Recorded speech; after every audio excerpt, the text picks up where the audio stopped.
सोचिए, भारत की विशाल आध्यात्मिक धरा पर अनगिनत परंपराएं जन्मी।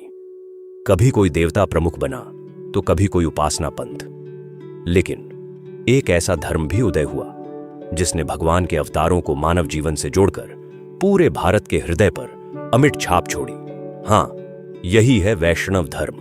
स्वागत है आपका भारत दर्शन में स्टूडियो में। आज हम बात करेंगे उस धर्म की जिसका केंद्र है श्री विष्णु और उनके अवतार, जिसके मूल में है भागवत परंपरा, कृष्ण भक्ति और वह दर्शन जिसने आने वाले समय में पूरी भारतीय संस्कृति को दिशा दी।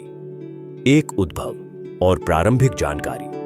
वैष्णव धर्म का उद्भव मौर्योत्तर काल में माना जाता है। हालांकि इसके बीज हमें उपनिषदों में मिलते हैं। विशेषकर छांदोग्य उपनिषद में हमें श्री कृष्ण का पहला उल्लेख मिलता है, जहां उन्हें वृष्णिवंशी यादव कुल के नेता, देव की पुत्र और अंगिरस के शिष्य के रूप में बताया गया है। ऐतरेय ब्राह्मण तो और भी गहरी बात कहता है, कृष्ण ही नारायण है। दो कृष्ण और विष्णु का संबंध। कालांतर में वासुदेव कृष्ण को वैदिक देव विष्णु का अवतार माना गया। फिर धीरे धीरे यह पहचान नारायण से जुड़ी और एक परंपरा बनी जिसे कहा गया पांचरात्र परंपरा। इसके अनुयायियों को कहा गया पांचरात्रिक। यह उल्लेख हमें पाणिनि की अष्टाध्यायी से भी मिलता है, जहां वासुदेव के देवत्व का संकेत दिखाई देता है।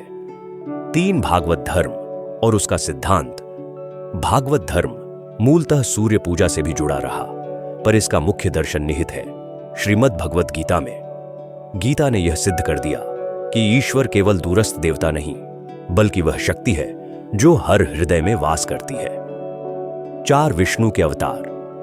अब आते हैं सबसे प्रसिद्ध पक्ष पर, अवतारवाद। विष्णु को युग युग में पृथ्वी पर अवतार लेते हुए दिखाया गया। यद्यपि विष्णु के 24 अवतार बताए जाते हैं, परंतु मत्स्य पुराण में 10 अवतारों का विशेष उल्लेख है। मत्स्य, कुर्म, वराह, नरसिंह, वामन, परशुराम, राम, बलराम, बुद्ध और भविष्य का अंतिम अवतार कल्कि।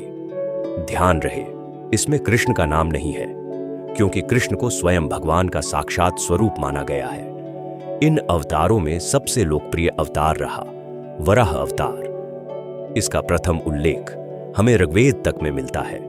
5 चतुर्व्यूह और पूजा पद्धति। विष्णु की उपासना चतुर्व्यूह के रूप में भी होती रही। इस पूजा का प्रथम उल्लेख विष्णु संहिता में मिलता है। चतुर्व्यूह में ओन वासुदेव, 2 संकर्षण, 3 प्रद्युम्न, 4 अनिरुद्ध का स्मरण किया जाता है। वहीं वैष्णव परंपरा में लक्ष्मी का भी विशेष स्थान है। 6 दक्षिण भारत में विकास।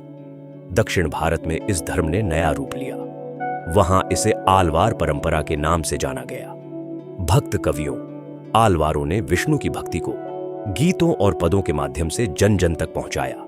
7 वैष्णव धर्म के प्रतीक। विष्णु का प्रमुख अस्त्र सुदर्शन चक्र। कहा जाता है इसमें 6 तिल्लियां होती हैं, जो ईश्वर की सर्वशक्तिमान सत्ता का प्रतीक है।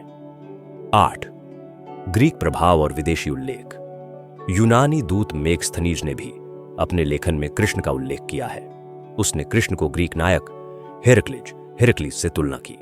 यह दर्शाता है कि वैष्णव धर्म केवल भारत तक सीमित नहीं रहा, बल्कि विदेशों तक उसकी गूंज पहुंची। 9 संप्रदाय और शाखाएं। समय के साथ वैष्णव धर्म ने कई शाखाएं धारण की। प्रमुख हैं 1 ब्रह्म संप्रदाय, 2 सनक संप्रदाय, 3 रुद्र संप्रदाय और 4 वैष्णव संप्रदाय। स्वयं इन संप्रदायों ने भक्ति, वेदांत और दर्शन के विभिन्न रूपों से वैष्णव धर्म को और समृद्ध बनाया। तो यह था वैष्णव धर्म का अद्भुत सफर, जहां भगवान केवल आकाश में नहीं बल्कि मानव जीवन में भी अवतरित होते हैं, जहां भक्ति ही मुक्ति का मार्ग है और जहां हर युग में विष्णु का नया स्वरूप प्रकट होता है। अगले वीडियो में हम जानेंगे कैसे इस वैष्णव परंपरा ने भक्ति आंदोलन को जन्म दिया और भारत की संस्कृति को नया आयाम दिया। भारत दर्शन स्टूडियो से जुड़े रहिए, क्योंकि इतिहास की यह यात्रा अभी बाकी है।